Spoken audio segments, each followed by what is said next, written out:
श्री स्वामी समर्थ. स्वामी महाराज तुमच्या सर्व चांगल्या इच्छा पूर्ण करो ही स्वामींच्या चरणी प्रार्थना करते आणि आजच्या या नवीन व्हिडिओला सुरुवात करते. आज गुरुपुष्यामृत योग आहे. जेव्हा गुरुवारी पुष्य नक्षत्र येते तेव्हा हा दुर्मिळ योग जुळून येतो. या दिवशी आपण घरात कोणती कामे आवर्जून करायला हवीत आणि या योगाचे महत्त्व काय हे आज आपण पाहणार आहोत. या मुहूर्तावर सुरू केलेले कोणतेही कार्य दीर्घकाळ टिकणारे आणि लाभ देणारे ठरते. पुष्य नक्षत्राचा स्वामी शनी आहे आणि देवता बृहस्पती आहे. या सुयोगांमुळे घरात सुख समृद्धी आणि लक्ष्मीचा कायमस्वरूपी वास राहतो. सोने, चांदी, नवीन वस्तू खरेदी करण्यासाठी हा वर्षातील सर्वोत्तम दिवसांपैकी एक आहे. आजच्या या मंगलमय दिवशी घरातील महिलेने संध्याकाळपर्यंत काही महत्त्वाची कामं ही घरामध्ये आवर्जून केली पाहिजे. तर सकाळपासून ते संध्याकाळपर्यंत कोणती कामे महिलांनी करायची आहे आज तर ते आपण बघूया. सकाळीच घराचा उंबरठा पुसून त्यावर हळद कुंकवाचे लेपन करावे, स्वास्तिक काढावे. यामुळे नकारात्मक ऊर्जा घरात येत नाही. गुरु हा भगवान विष्णूंचा कारक आहे, त्यामुळे आज विष्णू सहस्रनामाने ओम नमो भगवते वासुदेवा या मंत्राचा जप करा. संध्याकाळी देवापाशी तुपाचा दिवा लावा. शक्य असल्यास श्रीसूक्तम किंवा महालक्ष्मी अष्टकमचे पठण करावे. आजच्या दिवशी घरातील धान्याचा डबा रिकामा ठेवू नका. त्यात थोडे तरी नवीन धान्य तांदूळ किंवा गहू भरावे. याला धान्य लक्ष्मी प्रसन्न होते असे म्हणतात. संध्याकाळी अंघोळीच्या पाण्यात चिमूटभर हळद टाकून स्नान करणे किंवा घराच्या कोपऱ्यात हळदीचे पाणी शिंपडणे खूप शुभ मानले जाते. जर तुम्हाला मोठी खरेदी करणं शक्य नसेल तरीही काही छोट्या गोष्टी आज नक्की घरी आणा. त्यामध्ये सोने किंवा चांदीचे नाणे, कापूर किंवा हळकुंड, नवीन केरसुणी ज्याला झाडू आपण म्हणतो, याला लक्ष्मीचे प्रतीक देखील मानले जाते. हा योग केवळ खरेदीपुरता मर्यादित नसून घरातील सकारात्मकता वाढवण्यासाठी आहे. आज मनापासून केलेली प्रार्थना तुमच्या आयुष्यात सुख शांती नक्कीच घेऊन येते. गुरुपुष्यामृत योगावर हळद वापरणे खूप शुभ असते. एका वाटीत गंगाजल किंवा साधे पाणी घेऊन त्यात थोडी हळद मिसळा. या हळदीच्या पाण्याने घराच्या मुख्य दरवाजाच्या दोन्ही बाजूला स्वास्तिक काढा. यामुळे घरातील नकारात्मक ऊर्जा नष्ट होते आणि माता लक्ष्मीचे आगमन सुलभ होते. आज संध्याकाळी गाईच्या शुद्ध तुपाचा दिवा लावून कनकधारा स्तोत्रम, श्रीसूक्तम यांचे पठण करा. जर संस्कृत वाचणे कठीण असेल तर मोबाईलवर लावून श्रवण जरी केले तरीही चालेल. यामुळे धनप्राप्तीतील अडथळे दूर होण्यासाठी हा रामबाण उपाय मानला जातो. महालक्ष्मीच्या फोटोसमोर 2 विड्याची पाने देठ असलेली, त्यावर 1 सुपारी आणि 1 हळकुंड ठेवा. पूजेनंतर हे हळकुंड लाल कपड्यात बांधून तुमच्या तिजोरीत ठेवा. यामुळे तिजोरीमध्ये धनसंचय वाढतो आणि विनाकारण होणारा खर्च थांबतो. पुष्य नक्षत्र व पिंपळाच्या झाडामध्ये विष्णू आणि लक्ष्मीचा वास असतो. शक्य असल्यास आज पिंपळाच्या झाडाला थोडे दूध मिश्रित पाणी अर्पण करा आणि तिथे तुपाचा दिवा लावा. झाडाला स्पर्श करू नका, केवळ दुरून नमस्कार करून दिवा लावा. आजच्या दिवशी एखाद्या गरजू व्यक्तीला गूळ आणि चणा डाळ किंवा पिवळे वस्त्र दान करा. गुरुग्रह बलवान होतो, ज्याचा थेट संबंध भाग्योदय आणि आर्थिक परिस्थितींशी असतो. आज घराची फरशी पुसताना पाण्यात थोडे खडे मीठ टाकून घर पुसून घ्या, जेणेकरून घरातील वास्तुदोष कमी होईल. आज आपल्या तिजोरीला किंवा पैशांच्या पाकिटाला हळदी कुंकू लावून नमस्कार करा. माझ्या घरात स्थिर लक्ष्मी नांदू दे अशी प्रार्थना करा. जर तुम्हाला कमी वेळ असेल तर आज दिवसभरात मनातल्या मनात ओम ह्रीं श्रीं कमले कमलालय प्रसिद्ध प्रसिद्ध श्रीं ह्रीं श्रीं महालक्ष्मी नमः हा जो मंत्र आहे तर तो म्हणायचा आहे. या उपायांमुळे घरातील दारिद्र्य दूर होऊन सुख समृद्धीचे मार्ग मोकळे होतात.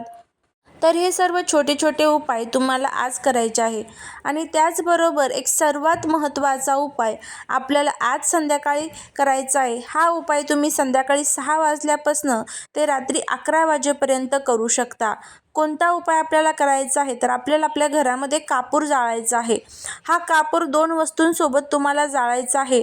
यामुळे काय होईल तर शत्रू तुमच्यासमोर लोटांगण घालेल, घराची पतीची मुलांची प्रगती सुरू होईल, अखंड लक्ष्मी प्राप्त होईल.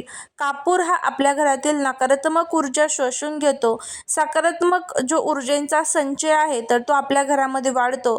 धनप्राप्ती, लक्ष्मी प्राप्ती, कर्जमुक्तीत येणारे जे काही अडथळे आहे तर ते सर्व अडथळे दूर होण्यासाठी मदत होत असते. तर आपल्याला हा कापूरचा उपाय आज संध्याकाळी आपल्या घरामध्ये करायचा आहे. आता हा उपाय कसा करायचा त्याबद्दलची संपूर्ण माहिती आपण जाणून घेणार आहोत. त्यामुळे व्हिडिओ हा स्किप न करता शेवटपर्यंत नक्की पहा. जर तुम्ही या चॅनलवरती नवीन असाल तर चॅनलला सबस्क्राईब करा आणि असेच माहितीपूर्ण नवनवीन व्हिडिओ पाहण्यासाठी बेल आयकॉनलाही प्रेस करा, म्हणजे माझ्या सर्व नवीन व्हिडिओंचं नोटिफिकेशन तुम्हाला मिळेल आणि तुम्ही एक पण व्हिडिओ मिस करणार नाही. त्याचबरोबर कमेंटमध्ये ओम नमो भगवते वासुदेवाय नमो लिहायला अजिबात विसरू नका, जेणेकरून भगवान विष्णूंची तुमच्या कुटुंबावर, मुलांवर अगदी भरभरून अशी कृपा होईल. गुरुपुष्यामृत योगाच्या मुहूर्तावर कापराचा उपाय अत्यंत शास्त्रोक्त मानला जातो.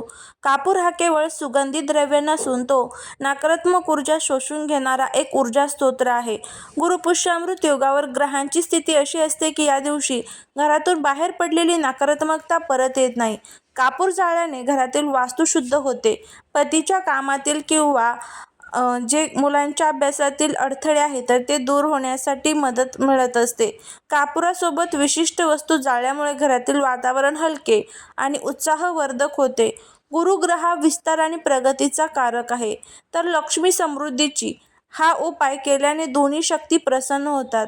आता हा उपाय कसा करायचा ते बघा. आज संध्याकाळी एका पितळी किंवा मातीच्या पात्रात कापूर घ्या आणि त्यासोबत खालील 2 वस्तू तुम्हाला जाळून घरभर त्याचा धूर दाखवायचा आहे.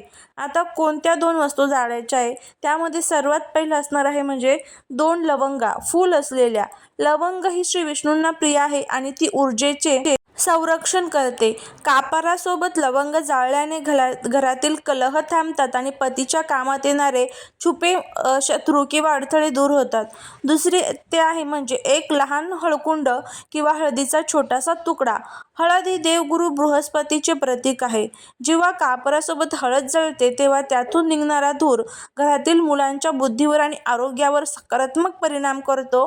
यामुळे घरात सुवर्ण ऊर्जा पसरते, जी प्रगतीसाठी आवश्यक असते. आज संध्याकाळी दिवे लागणीच्या वेळी साधारण 6 ते 7च्या दरम्यान एका पात्रात भीमसेनी कापूर शक्य असल्यास घ्या. त्यात 2 अखंड लवंगा आणि एक छोटा हळदीचा तुकडा ठेवा. हे पेटल्यानंतर त्याचा धूर आधी देवघरात दाखवा आणि नंतर घराच्या प्रत्येक खोलीत, बाथरूम सोडून फिरवा. धूर फिरवताना मनातल्या मनात ही इच्छा धरा, माझ्या पतीला कामात यश मिळू दे, माझ्या मुलांची प्रगती होऊ दे आणि आमच्या घरात अखंड सुख शांती राहू दे. हा धूर दाखवताना घराचा मुख्य दरवाजा 5 मिनिटे उघडा ठेवा, जेणेकरून घरातील नकारात्मकता बाहेर जाईल आणि स्थिर लक्ष्मीचा प्रवेश होईल. हा छोटासा पण शक्तिशाली उपाय तुमच्या कुटुंबाच्या समृद्धीसाठी निश्चितच लाभदायक ठरेल.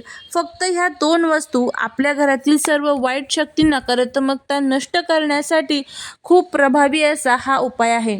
आता जर घरामध्ये सुतक पिरियड्स वगैरे काही असेल तर तुम्हाला हा उपाय करता येणार नाही. सुतक पिरियड्स तुमचे संपले की त्यानंतर तुम्ही हा उपाय करू शकता.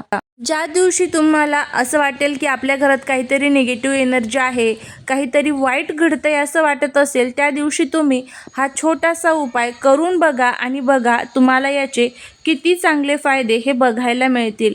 शत्रू तुमच्यासमोर लोटांगण घालेल, घराची, पतीची, मुलांची प्रगती सुरू होईल. झालेली सेवा महाराजांच्या चरणी रुजू करते. व्हिडिओ जर आवडला तर लाईक, शेअर, सबस्क्राईब करा. श्री स्वामी समर्थ.